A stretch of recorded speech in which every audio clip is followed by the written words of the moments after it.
some notes here. One, go for it. Welcome everyone to the Captive Audience. We are very fortunate tonight to have with us Representative Ed Deal of House District 17. I'm Kevin Hoare, and I'm not making millions off of China, and I still think water puts out fires. I'm going to keep emphasizing that as long as I can for everybody who hasn't gotten that yet. Gosh. But thank you for joining us here tonight, Representative Deal. There's a lot going on. Oh, I forgot my glass of wine. Dang it. What? I opened a bottle just for you, Kevin. I didn't even think of it, but we do have to promote one of the state's great industries, and Absolutely. So this is from Willamette Valley Vineyards right here. Oh, nice. Yeah. Excellent place. I love it. And my brother and sister-in-law, they got married there, and I actually used to have a few bottles of that from 2004, one of the big fundraisers in the presidential race that year. And somehow, and I don't know why, but somehow there were leftover cases of Willamette Valley Pinot. And they just said, you know what, we need to get this out of here. And I'm like, okay, come to Papa. And I had like several cases actually of that, and it took a while to retire them, and they were really good. I think it was a 99 vintage or something. So, oh, nice. Yeah. Wow. But yeah, well, that was a good year, actually. I later learned, so I probably should have held on to it. So, but I'm not a wine investor per se. I've got a friend that invests in whiskey. Oh, and I mean, he goes after these bottles that he knows are gonna be worth more. And I don't know, it just doesn't last that long around me. I don't know. In fact, he's probably, the last time I was at his place, he told me I drank $2,000 worth of whiskey. I don't know if it's true or not, but wow, well, that's well, you opened the bottle. Yeah. You didn't go and say, you better open it or I'll like blow up your house. I said, here you go, right? But at that point, that's also one of the reasons why they do that. So they can try and say, that was 2,000. Yeah. Just so you know, I treat you real well. Yeah. But yeah, that's it is actually not a bad investment to go after if you know what you're doing. Just like art, You're right. Especially since many other investments have some pretty bad ups and downs, and these tend to just go up. So, well, it's great that you're here with us tonight. Hopefully Oregon is going to become a better investment. I know the United States is here in the coming days. Yes. I'm very excited about that. I wish we would have seen more action in Oregon. Somebody mentioned they're going to tax the crap out of it.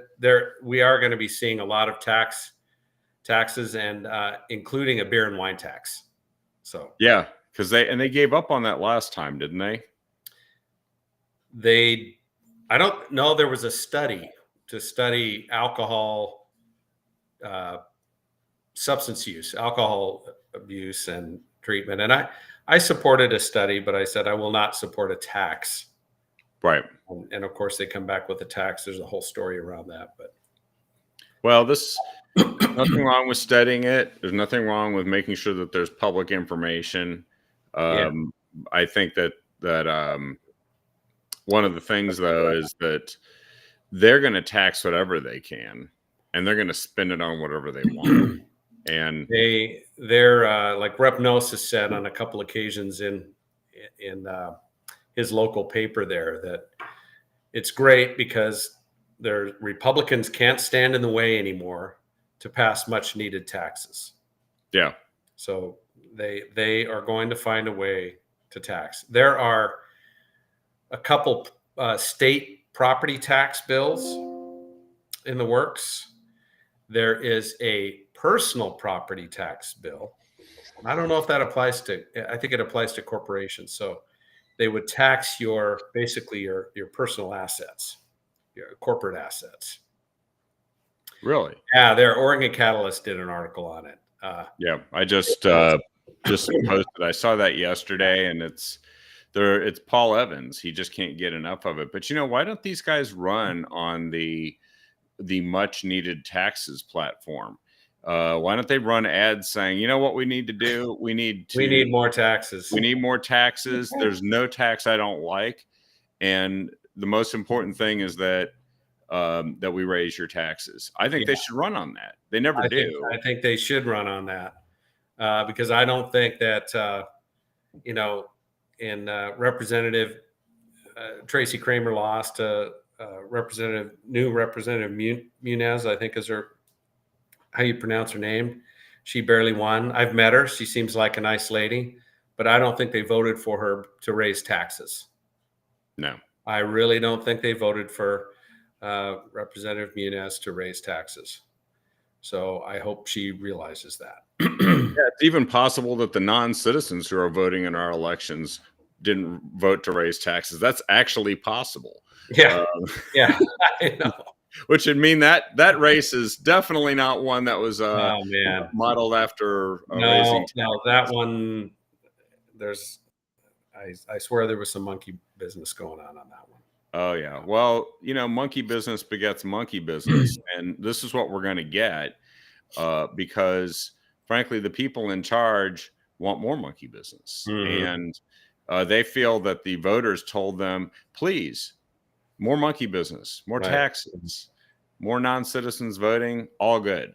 And I saw that there actually was there was a discussion before the election and the immediate aftermath of doing something about these voter roll issues. But I think that's just going to die. I'm not sure. Well, I'm afraid that's the case too. I got a chance to talk to our new Secretary of State, Tobias Reed, yesterday before the governor's speech, which was the most uninspiring speech, most I've ever heard.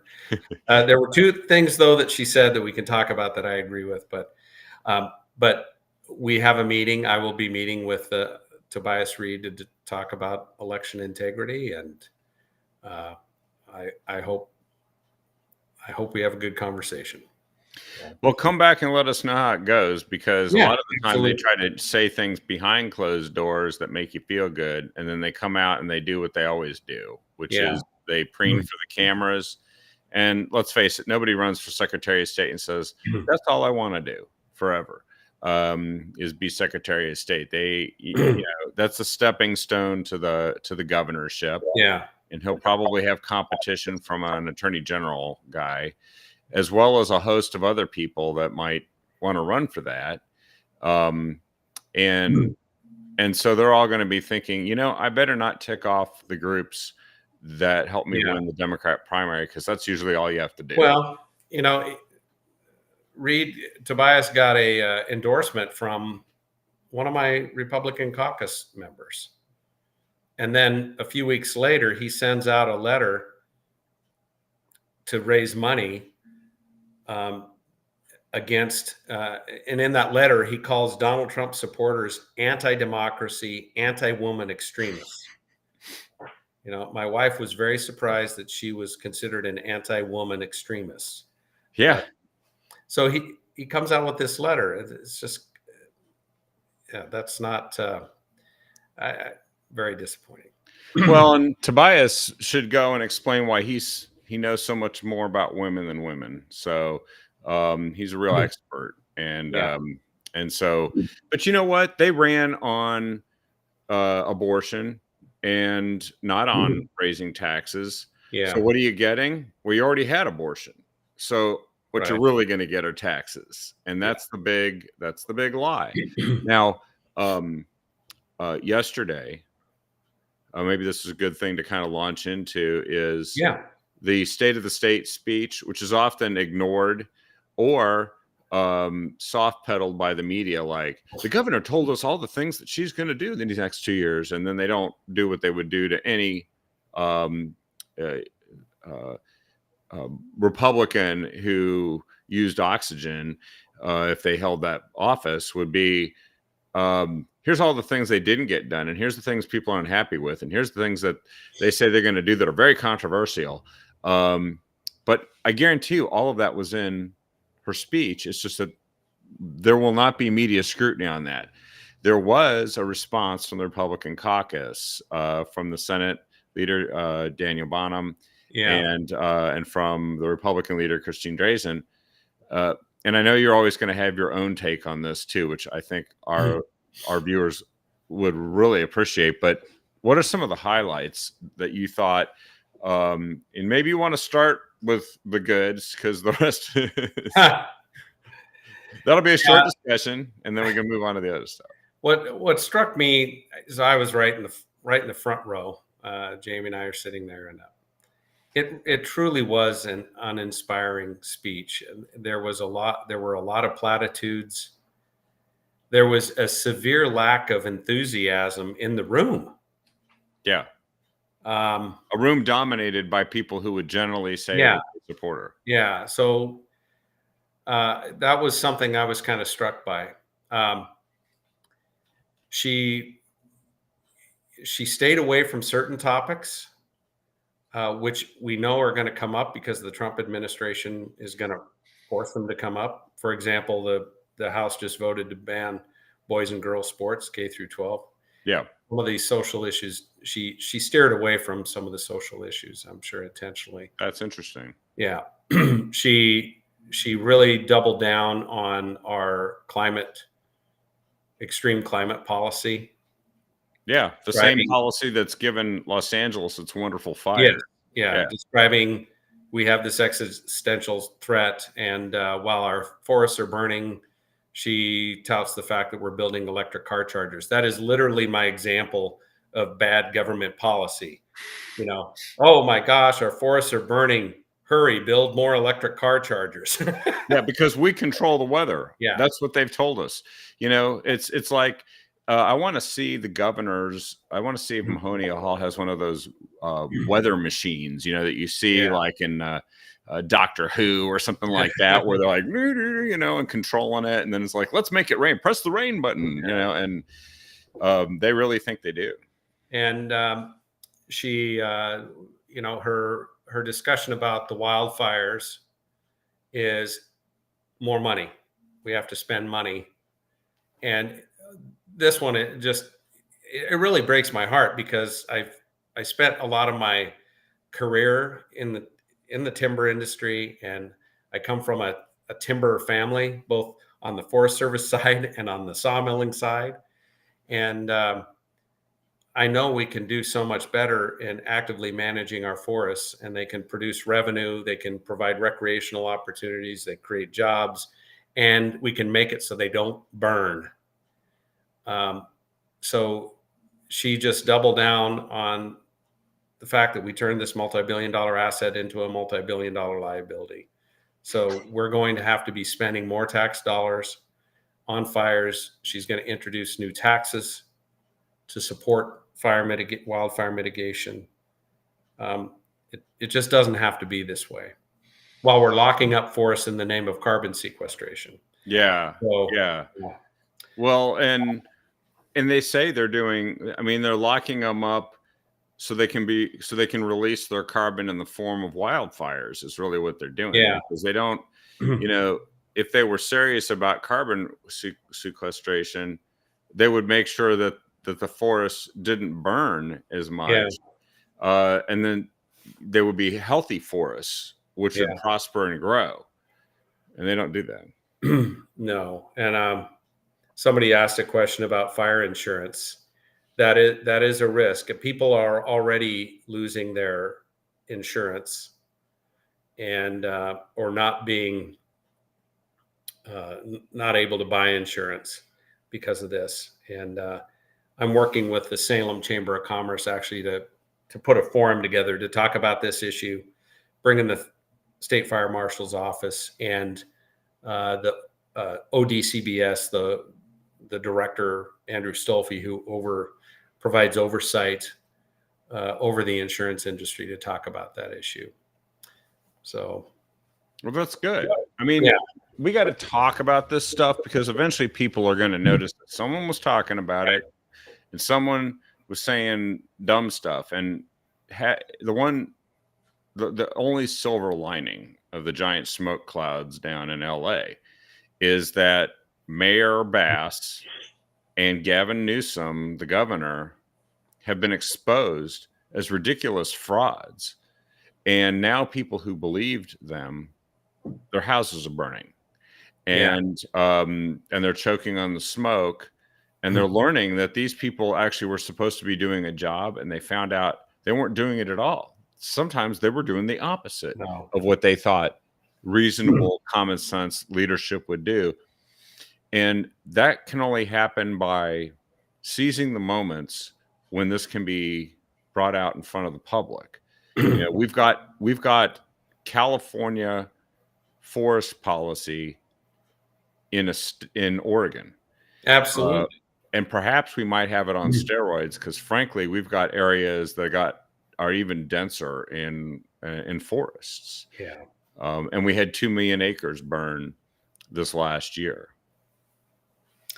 Well, I'm glad that Cal resigned from Oregon Department of Forestry. I was asking for him to resign a few weeks ago. I was on the radio talking about that, but just a severe lack of leadership on that front.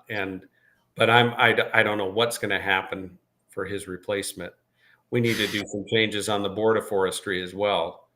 Oregonians want to see the director and the board fight for Oregon. Yep. Instead, they're just folding things up and saying, well, you know, we can't do anything. We just have to lock these forests down and somehow prevent the lawsuits from coming. No, we want to actively manage our forests, prevent wildfires, generate revenue, and have beautiful forests too. And, yeah, we should be able to wish for that. And what they're telling us, you can't wish for that. You have to let nature take its course. And nature taking its course looks like a place humans can't live, like Los Angeles, like Pacific Palisades. Yeah. And then it's compounded by the fact that, and sometimes you can't tell whether it's failure, just total incompetence, or intentional, because the result kind of looks the same, doesn't it? It's like 117 million gallon reservoir that's out of commission and largely empty. Left hand. Is that the plan, or is that just fools in charge? And I don't think there's any difference between the two results. But that doesn't matter as long as your leader making $500,000 a year has equity as their North Star. Yeah, literally $500,000 a year. And they said that their stated mission mentioned nothing about fire and stopping. And then in the background, I covered this on last night's Captive Audience. I read off the background of the person that's leading the whole effort. Yeah. Business school. $500,000. There was nothing in her background that stood out saying spent career fighting fires. No. It's like, well, then you shouldn't be in charge of fighting fires. And the thing is, you know, anybody who's lived down there knows that this area is prone to these high winds, hot winds, and fire. So then they built a bunch of homes up there, and then they decided, well, they let the fuels build up and the brush build up, and so they created this perfect storm, and they were not thinking at all about how to prevent the exact situation that happened, which is just disastrous. And then when you say something about it now, they say, well, you know, you're dividing people. You're just exploiting this for political purposes. And I would actually say, yeah, damn right. You guys are in charge, and you shouldn't be. It is political because it's policy. It's policy that led to this outcome. It's not climate change. Right. It's policy. We can agree that it is warmer. Okay. Well, and our forests are drier. Well, what do you do about it? You don't build electric car chargers. No. you manage the forest accordingly, and that's what's not going on. So I hope that this brings some attention at the federal level.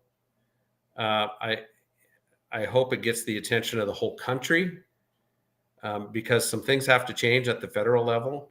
One other thing that we did, we wrote and was joined with some of my colleagues, joined me in a letter to DOGE, the Department of Government Efficiency. We wrote to Elon Musk and Vivek Ramaswamy about the federal plan to hire hunters and kill 450,000 barred owls to save the spotted owl at a cost of $1.3 billion.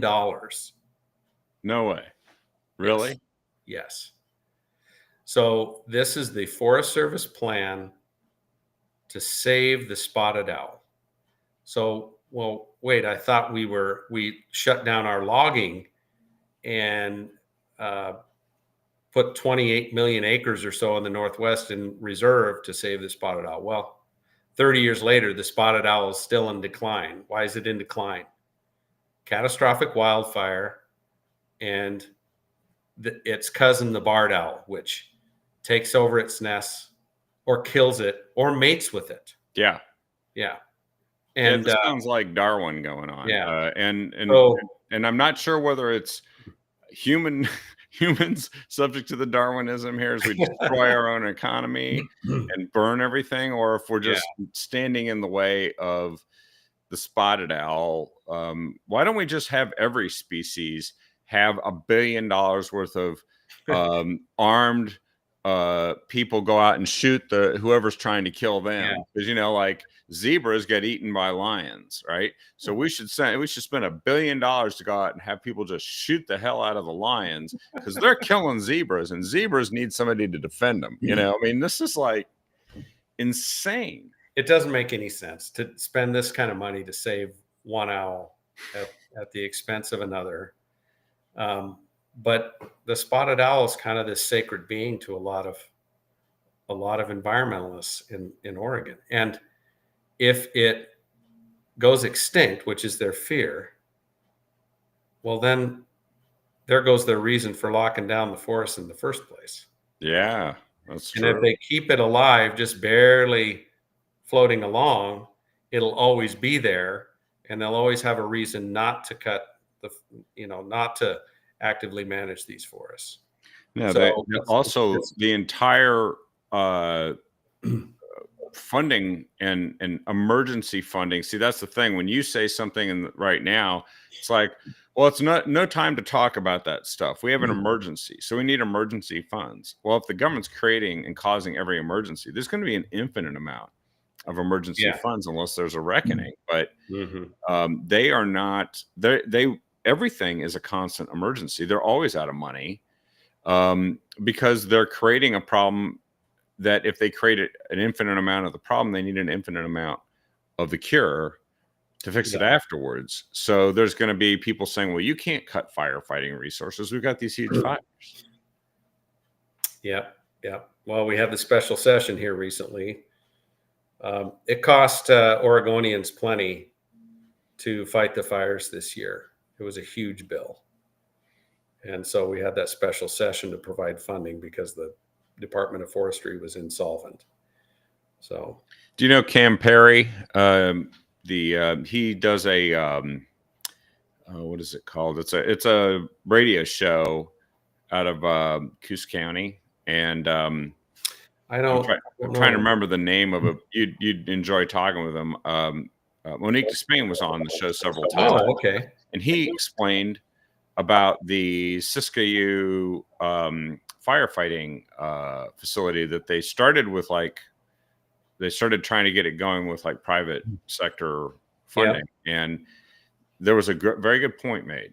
They said that to fight one of these typical fires, it costs over $100 million. And they usually don't, they have half of the people that they need trained to fight them. And they usually get to them too late, or they leave the federal government to do it, which is the same thing. Right.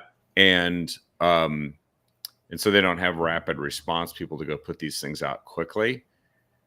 and this firefighting training academy that they want to have there. And I don't know, maybe there's pros and cons to it, but the total amount that it would cost to get it really going, and get like what 1,500 graduates out of it a year is $33 million. And so one fire costs $100 million.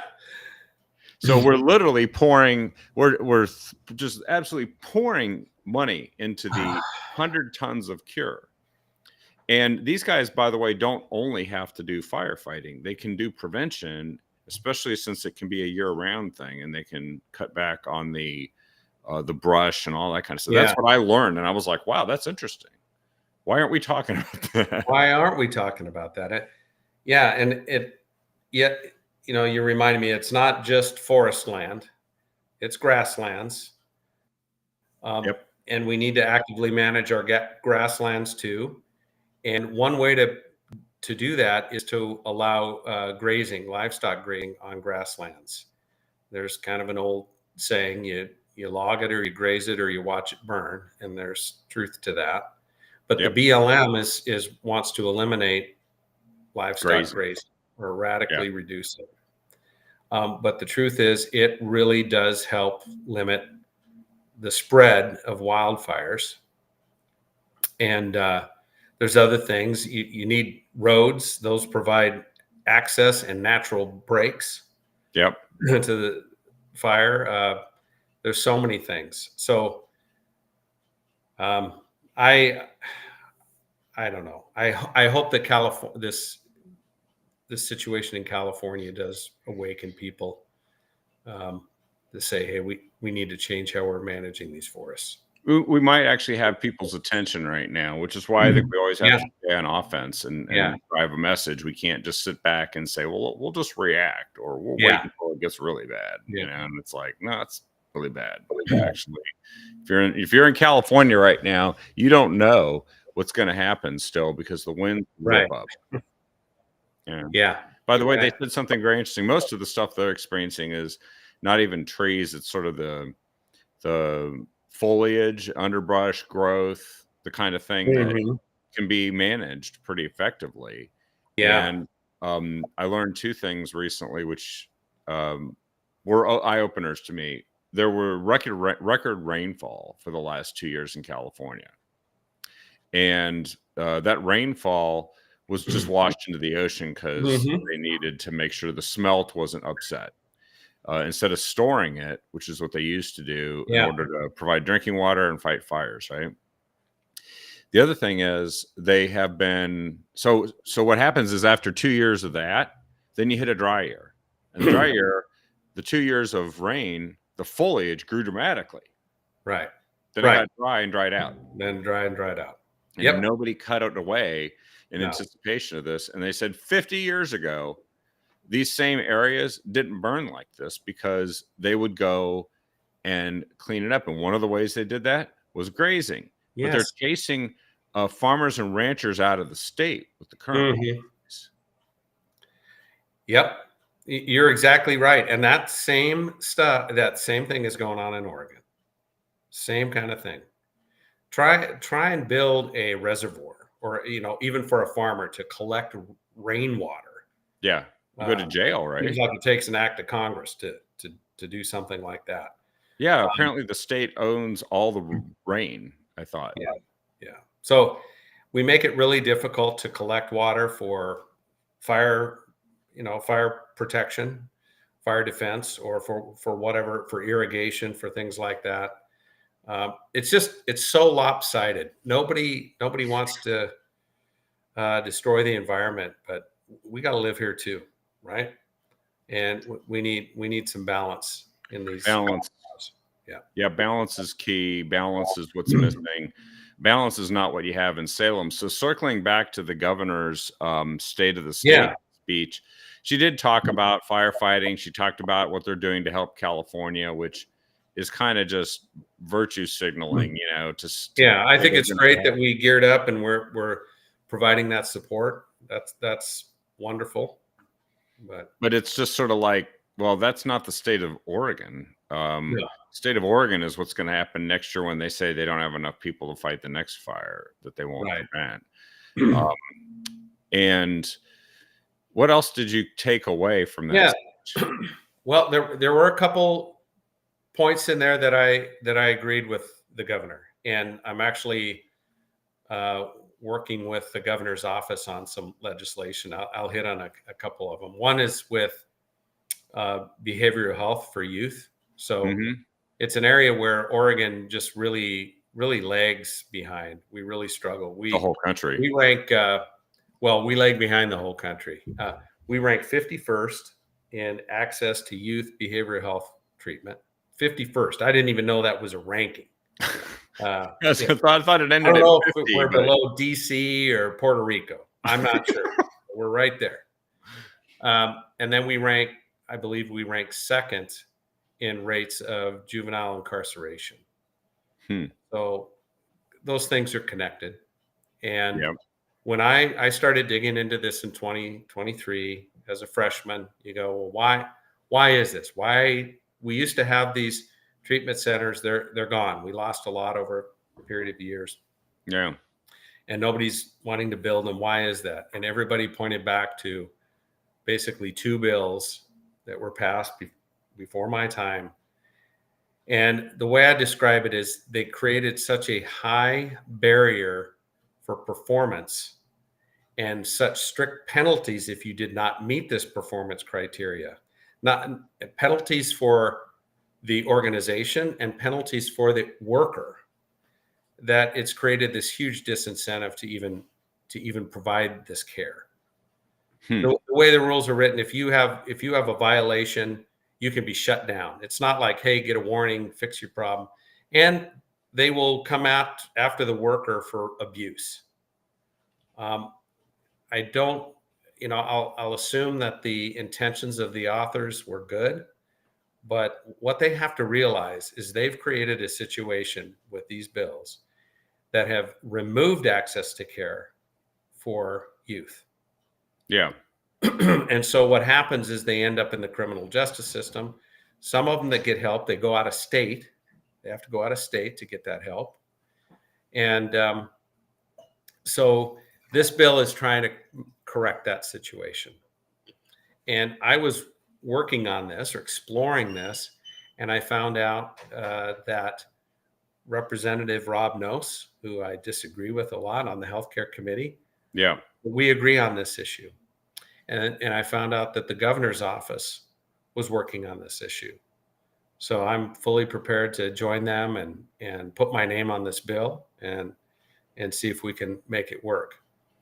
Well, that gives you a hand in what happens with the bill, because you and I both know that every good idea usually gets married with some terrible idea, or it gets turned into something that isn't what it was in the beginning, and then you are being attacked for voting against something like that. I'm very sensitive to that, and also I know that this bill is going to face strong resistance from the author of the original bills.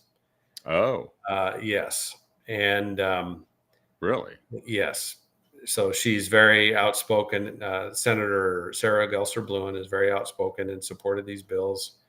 I hope that I just hope she understands and can see what the ramification was around these. So, but I'll find common ground, and if the governor's going to support this and work for it, I will support her because it's the right thing to do.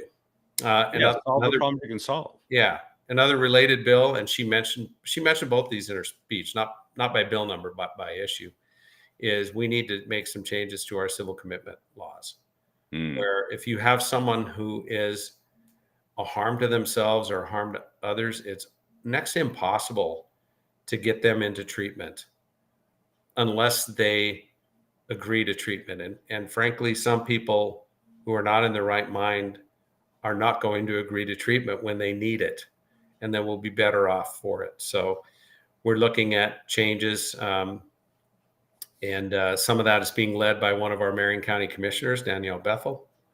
And another bill I plan on reintroducing with one of the Democrat House members, Tom Anderson, We'll take a stab at that and see if we can bring more balance to our civil commitment laws. Well, it's good that some Democrats want to see balance to the laws. That's Yeah, where it starts. they do. There are, but it's been a challenge. These special interest groups are very loud and vocal against it. So you don't find many Democrats that are brave enough to go against those groups. Well, no, those groups, because I know who they are. They're the bodily autonomy people. They're the people that made the laws so that literally you could do anything to yourself, to society, commit whatever crimes you want. It's not your fault. You're the victim. Not your fault. And you're just exercising your bodily autonomy, over your mental health, no matter how nuts you are and how many terrible things you do. And those people are the ones who designed Measure 110 that gave us famously one of the biggest crises in the country at a time that the entire country was facing this crisis. Well, and Lori's asking if I have a bill number. We don't have bill numbers for these yet, but I will share those when I do. You're exactly right. That's the situation. And so that mentality that, it's like tolerance to the extreme. And then you end up with violence and antisocial behavior. And so what's the response? Well, it's to not deny honest law-abiding citizens their rights. So we have a whole slew of gun bills. So, okay, we don't provide mental health care to young people. So there's some violent acts going on. So what do? Well, we raise the age to buy a gun to 21. That's the response when the vast majority of young people are using guns in a law-abiding and safe fashion. So they take the response is to take rights away from law-abiding people, and we see that over and over again. Well, isn't what's insane about that is that the people committing crimes, by and large, aren't doing so legally with legal weapons. So you're actually curtailing legal use, possession of a firearm, and you're not curtailing illegal, current illegal use of it, which the people selling fentanyl, they're not using guns that they went in, showed their identification, and went through a background check, passed it, and then got their firearm. They're buying it from another fentanyl dealer on the street.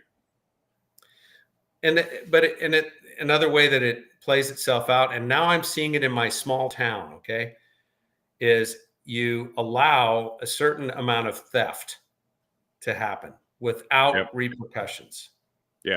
What's a few broken windows? Then what happens? Then when I go to the store, stuff I buy normally is locked up now. in my town of Staten, I was down in Jefferson too, little town.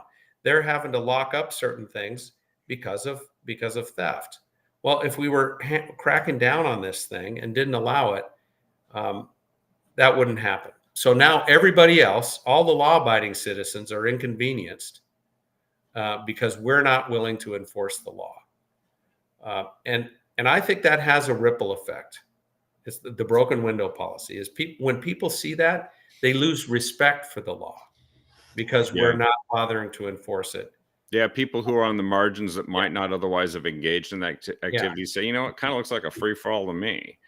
Why am I? When I go downtown Salem and I see homeless people defecating on the street and they do nothing about it, but I get a parking ticket. And I have to pay a fine for spending a few minutes too long in a parking spot. It's outrageous. It's outrageous. And I think I saw this in Eugene just a number of weeks ago, a Rite Aid, I think it is. And the shelves in this Eugene Rite Aid, what wasn't locked up, was in such low stock, it was empty. And I didn't know if that was because people had walked out with it, or what I suspect is if the cost, if you lock stuff up and you find that the sell-through rate drops as a result of it, because people just don't like Right. going to a store shelf and saying, "Would you please come and unlock, this toothpaste for me?" And then you go somewhere else, or you just don't buy that stuff at that store, which means that it doesn't make sense for the people, for the companies, the manufacturers to even sell that stuff in that store, which then means that the store just doesn't have anything in it Right. when you go there. Yeah. I mean, that's business 101. That's just Mm-hmm. duh. But they've reduced the interest, the value, and then they use the word desert to describe what happens. Then you have a food desert or a childcare desert. You have these things that, because government has allowed or even encouraged the wrong thing to happen, that now those things don't exist in an area, and then everybody complains like, they banned fuel stations in Eugene. Gee, you have to drive like a half an hour to fill your tank someplace. It's insane. And then people complain about it, and it's like, yeah, well, you voted for that. I know. Stop I it. know. Not you, Ed. I didn't mean you. I know. Well, hey, you want to talk about some things we're trying to do, some good things we're trying to accomplish? Definitely. And, I don't know if there's any other things that the governor highlighted that. Yeah. Because I think those property taxes are definitely going to get some people's attention. That's huge. I hope they don't go anywhere. I think they're regressive taxes. There's some other taxes, wildfire taxes. There'll be a gas tax proposed of some kind. Tolling will be on the table. What else was I thinking? There'll be a multitude of other taxes that'll be on the table that we're going to be pushing back on for sure. And I want agency accountability before I'm going to vote for any more taxes. It's not going to happen. Yeah, because it's going into a black hole of bureaucrats and regulations and rules that you can't. Yeah, they're if they aren't getting you with the taxes, they're smothering you with the bureaucracy and the rules. Right. So, I can't think of anything else in the governor's speech that's sticking out right now.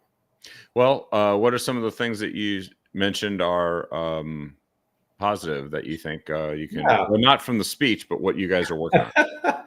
Well, for us in the super minority, there's just what areas can we poke at to try and make some improvements. We don't set the agenda; we respond to the agenda, and so one thing on the accountability issue that I'm going to bring is a bill to really measure. We're spending millions on this homeless industrial complex. How can we effectively measure outcomes? And what would that look like? And so I've connected with a group in Portland that has a process they go through to actually measure outcome. It's quite simple. They're looking for programs that are targeting chronically homeless, people who are truly unhoused, not the folks that are couch surfing, but truly unhoused. What are those programs? How many people are they able to help? Are they stable a year later after getting that help? Yeah. And how much are they spending per person to do that work? Some really simple metrics. So why couldn't we evaluate these NGOs on some simple metrics like that? And so I've got a bill that I'm working through. I should have it wrapped up this week that will do that and just add a little bit of accountability to these NGOs in the homeless area. So I'm hoping that would get some traction. Bipartisan traction. Yeah. Well, there's a lot of money is flowing into this stuff right now, and we are definitely not seeing results. We're not seeing results. Not at all. We're not seeing results, and we don't measure results. Yeah, we're not see them if you don't measure them. We don't hold them accountable to results. So another bill that I'm bringing, I brought it in 23, and some recent things have happened that I hope will bring attention to this. I'm calling it the PERS Protection Act. So what it does is prevents activist investing, ESG type investing into the public pension. And it's a very simple bill. It's based off some model legislation from other states. But basically, it says something really common sense. You have to invest in the fiduciary best interest of the fund. Yep. Really simple. And I brought this. I couldn't get a hearing on it last time. It's very controversial to do. Oh, something how dare as you common sense as that. want to have the most investment possible. But our PERS investments there, the outgoing treasurer, Tobias Reed, has announced they are divesting in carbon, right, divesting in some other things. We are not following the fiduciary best interest of that fund. Recently, American Airlines was sued because of this very issue. And they lost. The courts found that, correct, American Airlines was not following what's called the fiduciary interest of loyalty to to the pensioners. Right. Because they were not investing in the best interest of the fund. They were doing. I think I saw that was today. It came out. And so I'm definitely going to try and leverage that in the building and say, look, I'm going to get a legal opinion. So is PERS in violation of fiduciary best interest given fiduciary duty given this court case? Yeah. So I want to raise some attention to this thing and hopefully, at least get a hearing and have a conversation on it. Well, you think also that public employees would be concerned because unless they want to just believe that no matter how badly the investment performs, that the guaranteed benefits will just happen no matter what. If they want to believe that forever, no matter what could happen in the future, especially to the state's atrophying finances as people flee high tax jurisdictions and shrinking economies and crime-ridden cities and burning forests and all that stuff. When that all happens, if they think they're going to just turn around and hand giant bills to future taxpayers who are not benefiting from these PERS funds, they might want to listen to you, right? Well, this is the crazy thing. I reached out to the PERS, the people that represent the beneficiaries of PERS. They support this activist investing, as far as I can tell. And here's why. PERS, Tier 1 and Tier 2 are defined benefit programs. Yeah. Whether the taxpayers pay in their pension or the investors pay in their pension, it doesn't matter. It's defined benefit. Yeah. So they get their money anyway. They get their money anyway. Tier 3 is supposed to be a defined contribution plan. I've been talking to some folks who've straightened me out and said, well, part of it is, but part of it, a big chunk of it is still defined contribution. So they don't have any. A big chunk of it is still defined benefit, you mean? Or defined benefit, yes. Yeah. So they don't have an incentive to make sure they're investing in the fiduciary best interest. So they can follow this feel-good investment. And so I think it's pretty outrageous. So I don't want to see the taxpayers stuck with this. So I really want to push it this year. I didn't push it really hard in 23. I want to push it harder this year. I have some. Go ahead. Yeah. No, I was going to say that is interesting because it does put some PERS beneficiaries slightly at odds with others. But ultimately, they should all feel that, look, the state can do things like declare bankruptcy. You're right. The state can declare bankruptcy. So it is at risk, whether they think it is or not, it is at risk. So It's real. So we'll see where that goes. Just hoping we can have a hearing on it. I have some energy related bills. I got two Good. nuclear bills. One bringing back a bill from 23, which will refer to the voters to repeal the effective ban on nuclear power in Oregon. Yep. But there's another one that I found out about. I've signed on to with Representative Bobby Levy. And I just spoke to one of the Umatilla County commissioners today, but it would be a bill to allow kind of take an exception to the Constitution. It's allowed to create a nuclear facility in Umatilla County. And so all I can say is there is growing momentum for this. I know behind the scenes, there's bipartisan support.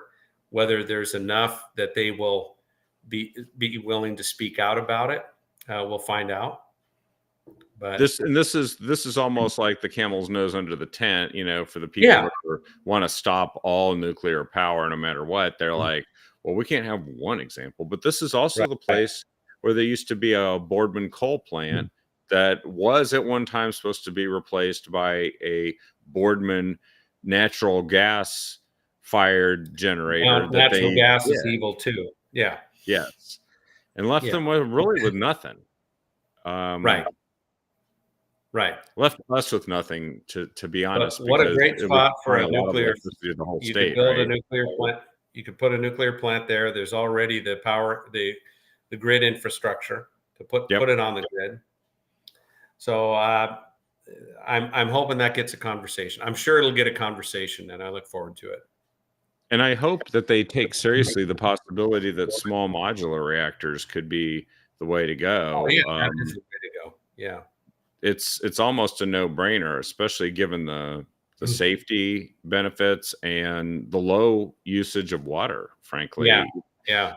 That's another thing. And so and there's a company, as we both know, here in Oregon that is a manufacturer of one such technology that has Nuclear Regulatory Commission approval. And so there's just all kinds of reasons to do it. I wonder, it would be great to see if you could kludge together the right groups of people to make it happen. So I've got this one, probably some of the folks on your call here on this know how hard I fought against that House Bill 2002 from 2023, which mandated quote unquote gender affirming care for kids. Yep. And without parental consent. And so I want people to know that fight's not over. That fight is not over. And I've been working that in the interim with, there's a gentleman who has just done a deep dive into this issue. And with his help, what we have learned, kind of the backstory to House Bill 2002. I'll try and recap it real quick. In Oregon, we have a Health Evidence Review Commission. This commission's duty is to do a systematic review of evidence for certain treatments to determine if there's efficacy, if they work. Yeah. And that would determine if insurance is going to cover it, if we're going to offer these treatments, that kind of thing. So they were doing an evidence-based review in early 2023 on gender affirming care. Their draft report, they never got farther than a draft, but that report said there is a paucity of evidence that this works for youth. They could not find the evidence that hormone treatments and these surgeries work for youth. So what happened is the supporters and advocates for quote unquote gender affirming care pushed House Bill 2002. Oh. Mandated the care. Yeah. Protected the doctors and gave HERC an excuse not to complete their study. So they abandoned the study. So what I'm doing right now is introducing a bill that will require HERC to follow the evidence, to do their job and do an evidence-based review of these treatments.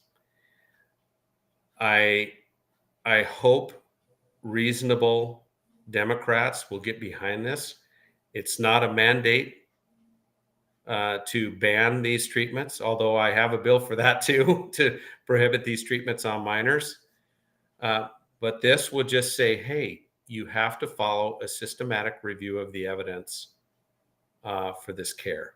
Follow the science. Follow the science. Like all those signs that Yeah. those signs that people put on their front yard saying, I believe in science, and I love everyone, and blah blah blah. We love here, or what, I don't know, those stupid Yeah. signs where they don't mean any of the stuff they're saying. So I really hope it'll get a hearing, and I really hope it'll have some Democrat support. It sure needs it. How could you argue against Efficacy. the commission that's supposed to review evidence against a bill that asks them to review the evidence? One thing that gets me more optimistic about this is just this week, the American Medical Association released in their journal, it's the JAMA, the Journal of the American Medical Association, released an article that says we need to review the evidence on this. It's muddy. It's not clear. We need to review the evidence. That is huge. That huge. supports exactly what I'm saying. So then also the gentleman I'm working with, he had a Freedom of Information Act. He did a deep dive, getting email correspondence between the Oregon Health Authority and HERC and the doctors involved in this. There's a lot of concern. They don't talk about it. It doesn't come out necessarily. But there's a lot of concern. There's a lot of doctors in Oregon that say, I don't know about this. I don't see the evidence for this. So I think we have a really strong case, and I'm going to push this one really hard. I don't give up on this stuff. No, and everybody knows you for doing the right thing and not giving up, giving floor remonstrances that address these things. And you don't call people names and shout. You just get out there and you try to appeal to common sense and things that people claim to value, like science. We'll find out if it's based on science that they're doing, or if it's based on almost a new religion where you're just supposed to believe these things. And that's the same problem we have with the wilding people that want to let nature take its course with the forests and shoot the barred owls and all this stuff. It's a religious conviction, not a practical consideration a lot of the time. It is based on an ideology. They think the science is getting in the way of care. And some recent papers, the ideologues believe just the child should have autonomy. Bodily autonomy. They're basically saying now, we know the evidence isn't there, but it's the child's personal autonomy that should rule the day. Yeah. They're basically admitting now that the evidence doesn't exist. Well, and they have to, because they've been banning these drugs and surgeries in Europe, where for youth, where it was once, those are the first places that made it legal. Right. And now they're getting rid of it. The Nordic countries, Denmark, they're starting to ban these things, not just pussyfoot around it, but literally outright say, no more. We're not doing this anymore. They're saying no more, except if it's in a research setting, right? Yeah. Because they've done studies. That's why we know what the studies are probably going to show, right? Yeah. And I'd like your listeners to know too that I'm joining Rep. Dwayne Juncker, one of my colleagues, to bring a bill to require voter ID. Nice. And bring a bill to require proof of U.S. citizenship before you register to vote. I hope they get a hearing. Those shouldn't be controversial, right? I mean, I think 80% of Americans expect voter ID. I think close to 90 have no problem with requiring proof of U.S. citizenship to vote. Yep. But yet we will face an uphill battle in Oregon just to even get a hearing on those bills. But we're going to find out what our federal representatives think, because the SAFE Act is going to come forward in Congress, Yes. and they're going to have to vote on it now. They can't. Chuck Schumer's not going to be able to just bury it. Right. I think there's going to be pressure from above in the federal level, and then you start pushing it from the state level. And You got it.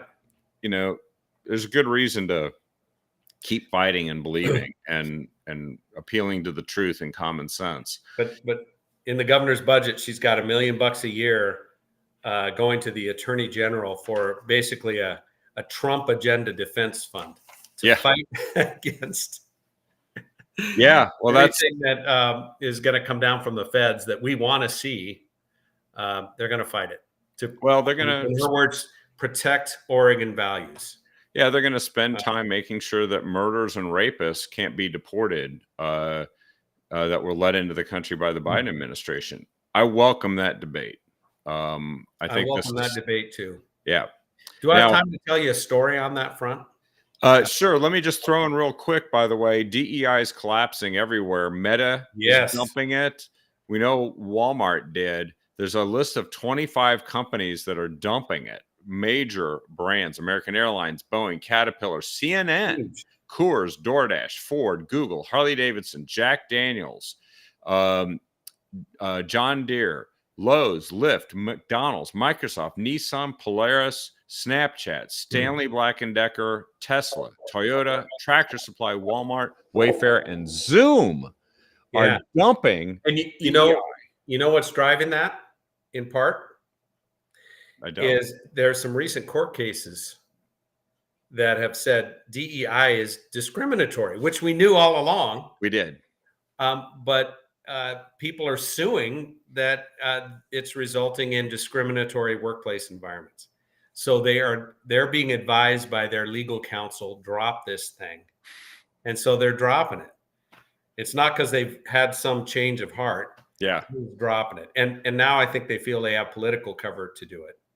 They're not going to have some federal legal cover come in and save them from these lawsuits. They're going to, so now they have to. Yeah, that's right. And I would swear to you, there are hundreds, if not more, of individuals working in Oregon state agencies that probably have a legal case.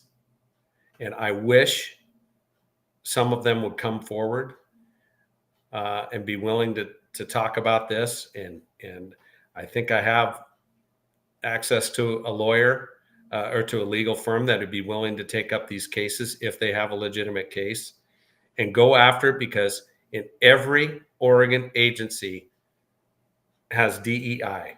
In every Oregon agency, equity is their North Star. Yeah. And that is impacting a lot of people, preventing promotions, preventing you from being hired. Preventing them from doing their jobs. Yeah.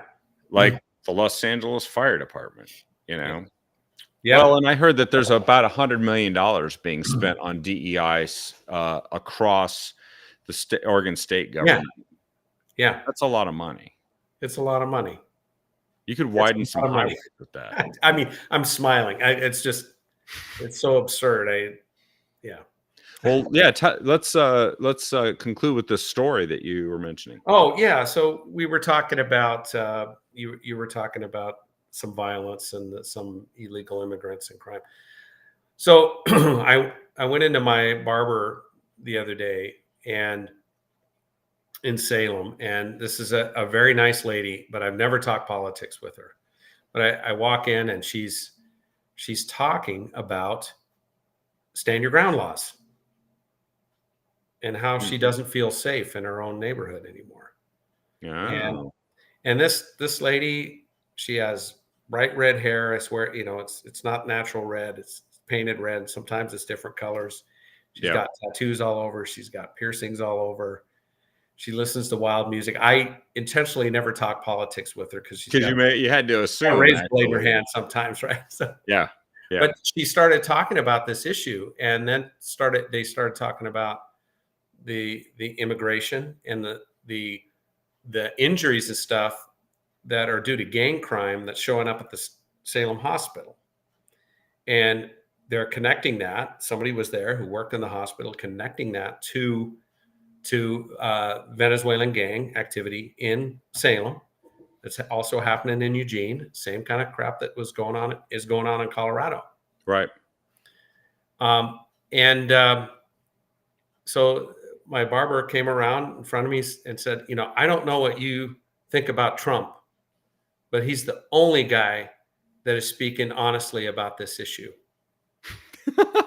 Your jaw must have just hit the floor. Yeah. And I I said, wish you "Oh, just that's had like interesting. do a video short of I'm a that. I'm a state representative." And so I just left that note that there's more of us out there than we think, and they're finally not afraid to talk about it. And we saw sweep across the country. Part of this red wave was younger voters. Younger voters are waking up. They want the truth. They want moral foundational truth. And there's a huge opportunity in Oregon to bring more conservatives. They may not think of themselves as conservative, but they are. We just got to figure out how to communicate with them better. And I've started a coalition that I really want to come back here and talk to you about, the Oregon Freedom Coalition. And we're just getting it off the ground. I've been wanting to talk to you about it anyway, but it's brand spanking new. But I really see this as something that will help the conservative movement in Oregon to rally the conservative base, to bring new, younger voters in. I'm coordinating. I'm working with Turning Point USA. There's an opportunity here to have a grassroots conservative revolution in Oregon. And there's no reason that red wave should have stopped when it hit our border. No, and it might be a revolution that looks uniquely Oregon. Yeah, it does. Yeah. So anyway, I'd love to talk to your group more on that when we have things set up a little more. You've already got people volunteering to join. All right. Well, go to OregonFreedom.com. We're still working on the website, but you can get a feel for where we're going. You can sign up there. Yeah. Freedom.com. OregonFreedom.com. I'll just paste it in here so that everybody can see it. And yeah, we'll have you back to talk about that. And then maybe once you got some of these bill numbers too, you might be learning something from the back and forth debate. And we can bring some public pressure to bear too, as people need to know not only what's happening, but they need to do take action. So yeah, absolutely.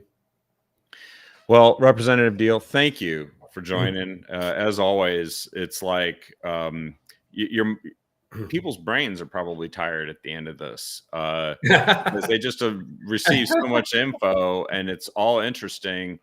It's like you have to go away and let your brain reset and churn on it because but you planted seeds today, and I think there's a lot of growth that's going to happen here despite the circumstances. And maybe I do too. I feel optimistic. And Lori wrote 6 days. Yeah, 6 days. I couldn't be more excited about the changes. But it's going to be tough. We will face some real battles in that building as they try and fight against the Trump agenda. So I'm sure we'll be talking more about that. Yeah. Sounds great. And we are trying to make more connections with the Trump administration to get some help in Oregon. We're going to continue to work that.